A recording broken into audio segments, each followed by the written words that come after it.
시누이 결혼식 축의금으로 50만 원을 냈습니다. 그게 그렇게 큰 죄였을까요? 일주일 뒤 시어머니가 제 가게 문을 쾅 하고 열고 들어왔습니다. 손님들 앞에서 저를 모욕했죠. 그런데 그날 세상에서 제일 통쾌한 반전이 터졌습니다. 그날 이후 저는 그 사람들에게 꽃값을 톡톡히 받았습니다. 저는 서울 외곽 조용한 골목 끝에서 작은 카페를 운영하고 있습니다. 손님이 많진 않지만 매일 아침 원두를 갈고 커피를 내리는 그 순간만큼은 온전히 제 시간이었죠. 결혼한 지 4년 남편 강민수는 구청 공무원이었습니다. 성실하고 책임감 있고 누구나 부러워할 만큼 안정적인 사람. 결혼식 날 거울 속 제 얼굴을 보며 생각했죠. 이제 평온한 인생이 시작되는구나. 그렇게 믿었습니다. 정말 진심으로요. 하지만 그 평온함은 시어머니를 만나는 순간 깨지기 시작했습니다. 윤명자 씨. 단정한 옷차림의 말투도 점잖고 겉보기엔 참 교양 있어 보였어요. 하지만 그분의 말 속엔 언제나 보이지 않는 칼날이 숨겨져 있었습니다. 민정 씨, 공무원 아내가 카페를 한다는 게 좀 그렇지 않니? 체면이란 게 있는 거잖아. 그 말을 들었을 때 전 웃으며 넘겼습니다. 세대 차이겠지. 어른이니까 참아야지. 하지만 그날 이후 시어머니의 말은 점점 더 깊게 제 마음을 긁어냈습니다. 시누이 미라 역시 만만치 않았죠. 언니, 카페 알바나 하는 게 직업이야? 우리 오빠는 공무원인데 좀 어울리게 살아야지. 처음엔 그냥 어리광 섞인 농담이라 생각했습니다. 그런데 이상했어요.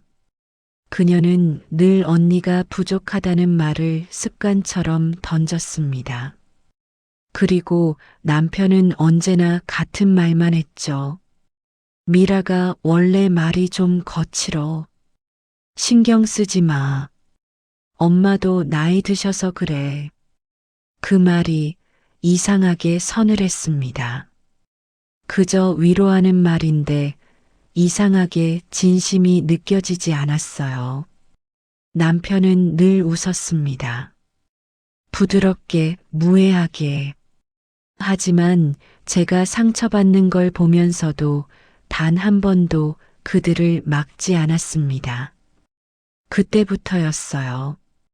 그 사람의 미소가 왠지 모르게 불안하게 느껴지기 시작한 게 그 미소 뒤에 무언가가 숨어 있다는 걸 그땐 아직 몰랐습니다. 그게 제 인생을 송두리째 바꿀 거라는 것도요. 그해 봄 시누이 미라가 결혼을 했습니다. 결혼 준비가 시작되자마자 시어머니는 저에게 며느리의 의무를 강조했죠. 민정아, 너 카페 하잖아. 답례품으로 원두 좀 협찬해. 우리 체면이 있으니까 커피 향이라도 고급스럽게 나야지. 그 말을 듣는 순간 가슴이 철렁 내려앉았습니다. 협찬이라니. 그게 얼마나 큰 돈인지 시어머니가 모를 리 없었어요. 그렇지만 말이 길어질까봐 저는 웃으며 고개를 끄덕였습니다. 케이크도 음료도 장식도 하나부터 열까지 제가 준비했습니다. 새벽 4시에 일어나 원두를 볶고 밤늦게까지 포장했죠. 손끝은 커피 가루로 까맣게 물들었고 몸은 피곤했지만 마음 한켠에는 이제는 좀 인정받겠지라는 기대가 있었습니다. 그런데 결혼식 당일 축의금 봉투를 건네자 시어머니의 표정이 굳었습니다. 뭐야, 50만 원? 네, 어머님. 이번 달 카페 임대료랑 인건비가 겹쳐서요. 그래서 체면 구기게 50만 원이야? 며느리가 그 돈밖에 못 내. 주변 사람들이 쳐다봤습니다. 결혼식장 한가운데 제 얼굴은 화끈거렸습니다. 그 순간 시어머니의 말이 칼날처럼 박혔죠. 이럴 줄 알았으면 우리 아들 너한테 시집 안 보냈다. 그날 밤 저는 말문이 막혔습니다. 남편에게 물었죠. 당신 오늘 그 말 들었어? 나한테 그렇게까지 할 일인가? 남편은 TV를 보며 짧게 말했습니다. 엄마 성격 알잖아. 그냥 넘겨. 그 한마디에 가슴이 서늘해졌습니다. 내가 쏟아부은 정성과 시간이 그저 아무것도 아닌 것처럼 느껴졌습니다. 그날 밤 저는 혼자 카페로 돌아갔습니다. 불을 끄고 카운터에 앉아 식어버린 커피잔을 바라봤죠. 손가락을 담그자 아직 미지근했습니다. 내 인생도 내 결혼도 그 미지근한 커피 같았습니다. 뜨겁지도 차갑지도 않은 그저 아무 맛도 없는 삶. 그때 마음속에서 하나의 결심이 일어났습니다. 이제 나도 똑같이 굴지 않겠다. 나를 함부로 대하는 사람들에게 그 대가를 반드시 치르게 하겠다. 며칠 뒤였습니다. 남편이 출근한 뒤 거실에 놓인 노트북을 정리하다가 반쯤 열려있던 파일 하나가 눈에 들어왔습니다. 퇴직금 신청서. 순간 손끝이 굳었습니다. 무심코 클릭한 그 파일 안엔 은행 이체 내역이 빽빽하게 적혀 있었어요. 남편은 한 달 전 아무 말도 없이 명예퇴직을 신청했습니다. 그리고 퇴직금 8천만 원 전액을 인출해 갔던 거예요. 숨이 막혔습니다. 손끝이 떨렸고 심장이 서늘하게 식어갔죠. 파일을 스크롤하자 낯선 이름들이 줄줄이 나타났습니다. 유미 헤어샵 150만 원, 체린 스튜디오 300만 원, 하연 스파 200만 원. 익숙하지 않은 여자 이름들이 마치 줄 세워진 듯 반복되고 있었습니다. 가슴이 철렁 내려앉았습니다. 퇴직금 전액이 어디로 흘러간 건지 그 순간엔 알 수 있었어요. 그날 저녁 남편이 돌아왔습니다. 저는 조용히 물었습니다. 퇴직했어? 남편이 놀란 눈으로 저를 봤습니다. 아, 그게 그냥 잠깐 쉬려고. 그럼 이 돈들은 뭐야?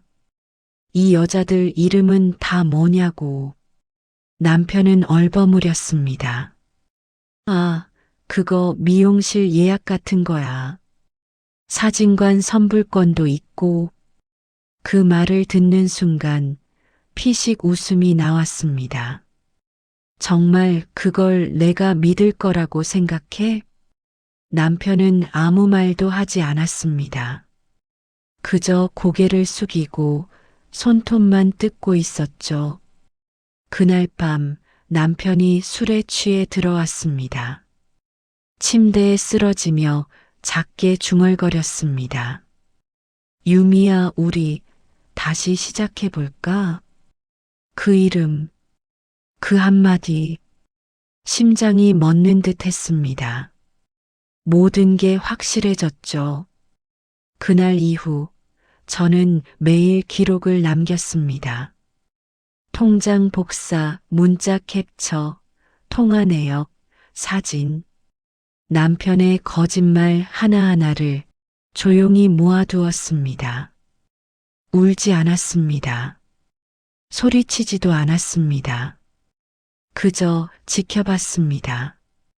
이 사람이 어디까지 무너질 수 있는지 끝까지 확인하고 싶었으니까요. 그리고 그때 그를 완전히 무너뜨릴 방법을 떠올렸습니다. 신우이 결혼식이 끝난 지 일주일이 지났습니다. 그날은 평소와 다름없는 하루였습니다. 아침 첫 손님을 위해 커피를 내리던 그때 문이 쾅 하고 열렸습니다. 시어머니였습니다. 분노로 일그러진 얼굴, 거친 숨, 그리고 차가운 말. 내가 며느리 맞아? 체면 구기고 다니는 게 자랑이야? 순간 손에 들고 있던 커피잔이 덜컥 흔들렸습니다. 어머님, 손님들 계시니까 잠깐. 손님이고 뭐고. 시댁 사람 앞에서는 예의부터 배워야지. 카페 안이 순식간에 얼어붙었습니다. 모든 시선이 나를 향했죠. 그날 저는 처음으로 알았습니다. 사람 앞에서 모욕을 당한다는 게 어떤 건지. 하지만 이상하게도 제 안은 고요했습니다. 예의요?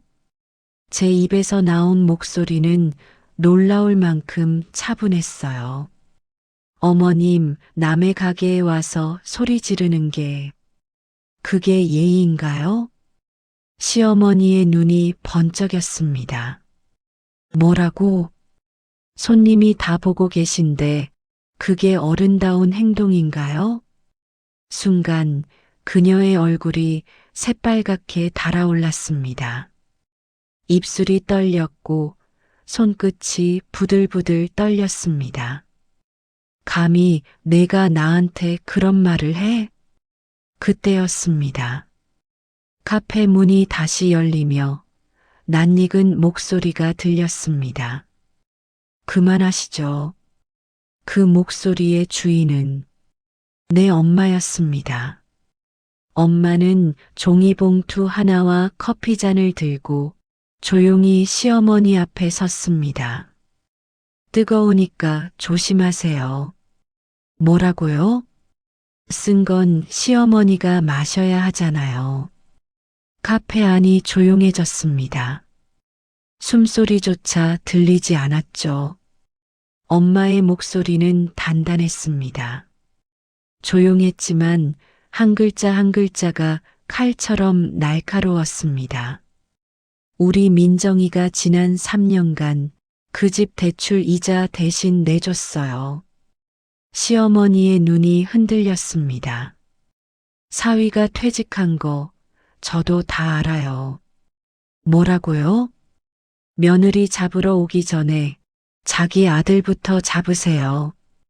엄마는 종이봉투를 내밀었습니다. 그 안엔 통장 사본과 사진 몇 장이 들어 있었습니다. 그리고 그 돈 다른 여자한테 간 거 맞아요. 시어머니의 얼굴이 창백해졌습니다. 손이 덜덜 떨리더니 아무 말도 하지 못했습니다. 엄마는 마지막까지 담담했습니다.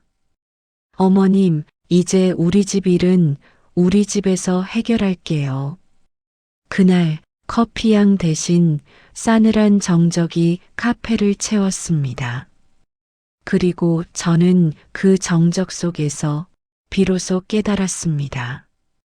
이제 더는 참지 않아도 된다는 걸. 누구의 며느리도 아닌 내 인생의 주인은 바로 나라는 걸. 그날 문이 닫히고 난 뒤에도 손이 떨렸습니다. 테이블 위엔 시어머니가 마시다만 커피잔이 남아 있었죠. 입김이 닿지 않았는데도 그 잔은 이상하게 식어 있었습니다. 엄마 나 괜찮아.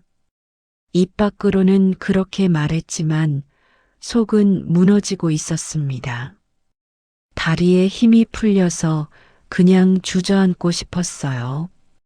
그런데 엄마는 아무 말 없이 제 앞에 앉더니 천천히 종이봉투를 꺼냈습니다. 이거 내가 모르는 거야. 그 목소리는 낮았지만 묘하게 단단했습니다. 봉투 안에는 통장 사본, 문자 캡처, 이체 내역이 들어 있었습니다. 그리고 낯선 여자와 남편이 함께 찍힌 사진. 카페 앞에서 손을 잡고 웃고 있는 모습이었어요. 이제 알겠지? 엄마의 목소리는 단 한 번도 떨리지 않았습니다. 그런데 제 눈에서는 눈물이 흘렀습니다. 엄마 나 이제 어떻게 해야 돼? 이제 내가 뭘 하든 더 이상 부끄러워하지 마. 그 한마디에 막혀있던 숨이 터져 나왔습니다. 그동안 너는 참았잖아. 모른 척했고 견뎠고 그래도 웃었잖아. 이제 그만 미안해해라. 이젠 내가 너를 지킬 차례야. 그 말에 참았던 울음이 터졌습니다. 3년 동안 꾹꾹 눌러 담았던 억울함과 분노와 슬픔이 한꺼번에 쏟아져 나왔습니다. 엄마는 그런 저를 조용히 안아주었습니다. 아무 말도 하지 않고 그저 등을 쓸어내리며 말했죠. 이제 됐다. 다 끝났다. 그날 밤 엄마는 시어머니에게 전화를 걸었습니다. 짧게 단 한 문장만 남겼습니다. 이제 우리 딸은 당신 집 며느리가 아닙니다. 그 한마디로 모든 게 끝이 났습니다. 시어머니도 남편도 시누이도 그 후로 아무도 찾아오지 않았습니다. 그렇게 그 사람들은 내 인생에서 완전히 사라졌습니다. 그리고 일주일 뒤 저는 다시 카페 문을 열었습니다. 새 간판이 걸려 있었죠. 카페 안개꽃 희망의 꽃말. 이름이 예쁘네. 엄마가 웃으며 말했습니다. 엄마, 안개꽃의 꽃말이 뭐였죠? 예전엔 슬픔이었는데 요즘은 새로운 시작이래. 그 말을 듣는 순간 가슴 깊은 곳이 따뜻해졌습니다. 아팠던 기억들이 조금씩 희미해졌어요. 그래요. 이제는 울지 않으려고요. 이제는 나 자신을 위해 살려고요. 엄마의 말처럼 이제부터 내 인생은 내가 지킵니다. 새로운 손님이 카페 문을 열고 들어왔습니다. 저는 웃으며 인사했어요. 진짜 웃음으로. 그 웃음은 더 이상 누군가를 위한 게 아니었습니다. 이제 시작입니다. 내 인생의 진짜 첫 페이지가. 남편은 결국 외도와 재산 은닉 혐의로 고소당했습니다. 퇴직금 8천만 원을 몰래 빼돌리고 다른 여자와의 관계까지 모든 증거가 법정에 제출됐죠. 시어머니는 병원에 입원했고 시누이 미라는 신혼 한 달 만에 파혼당했습니다. 사람들은 수군거렸습니다. 그렇게까지 해야 속이 시원했냐고. 너무 잔인한 거 아니야? 하지만 저는 압니다. 이건 복수가 아니었습니다. 그저 제 삶을 되찾는 과정이었어요. 사람들은 언제나 참으라고 말합니다. 웃으라고, 넘기라고, 어른스럽게 행동하라고요. 며느리니까, 아내니까, 여자니까 그냥 견뎌라고 말이죠. 하지만 저는 이제 압니다. 참는 게 다가 아니라는 걸, 웃는다고 괜찮아지는 게 아니라는 걸, 때로는 무너지는 게 살아남는 방법이기도 합니다.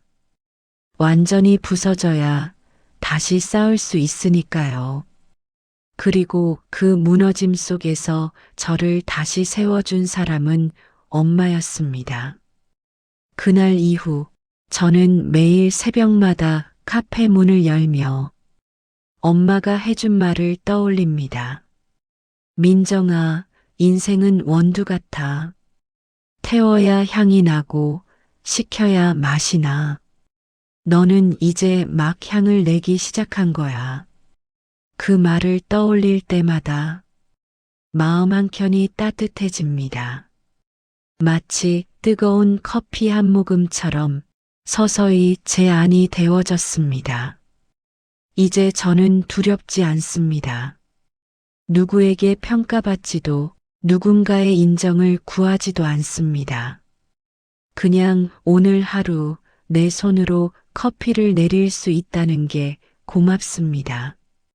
창밖으로 햇살이 스며들고 첫 손님이 문을 열고 들어옵니다. 저는 웃으며 인사합니다. 이번엔 진짜 웃음으로요. 그리고 속으로 조용히 중얼거립니다. 엄마, 나 이제 괜찮아. 정말 괜찮아. 만약 지금 참고 있는 누군가가 있다면 제가 꼭 말해주고 싶습니다. 그건 당신의 잘못이 아닙니다. 당신은 이미 충분히 잘하고 있어요. 참는 게 미덕이 아니라 나를 지키는 게 미덕입니다. 웃는 게 답이 아니라 진짜 행복을 찾는 게 답이에요. 인생은 원두 같습니다. 태워야 향이 나고 식혀야 맛이 나죠. 그리고 저는 이제 제 향을 내기 시작했습니다. 여러분도 꼭 당신만의 향을 찾으시길 바랍니다. 카페 안개꽃은 오늘도 문을 엽니다. 그리고 저는 오늘도 웃습니다. 이번엔 정말로 진심으로요. 누군가 당신의 인생을 흔든다면 그건 시련이 아니라 기회일지도 모릅니다. 무너질 것인가, 일어설 것인가, 참을 것인가, 맞설 것인가, 숨을 것인가, 당당할 것인가.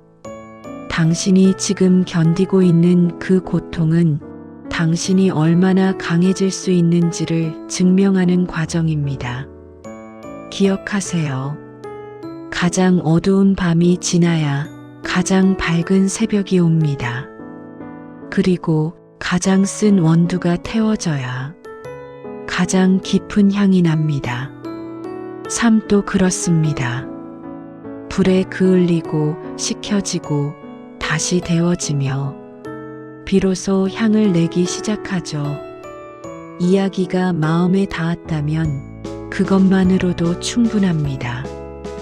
이제 당신의 인생에서도 가장 깊은 향이 피어나길 바랍니다. 다음 이야기에서도 우리는 함께 울고 웃고 일어설 겁니다. 좋아요와 구독으로 당신의 이야기도 들려주세요. 당신은 혼자가 아닙니다. 우리는 함께입니다. 그리고 극적 반전은 오늘도 당신의 마음에 남는 이야기를 전합니다.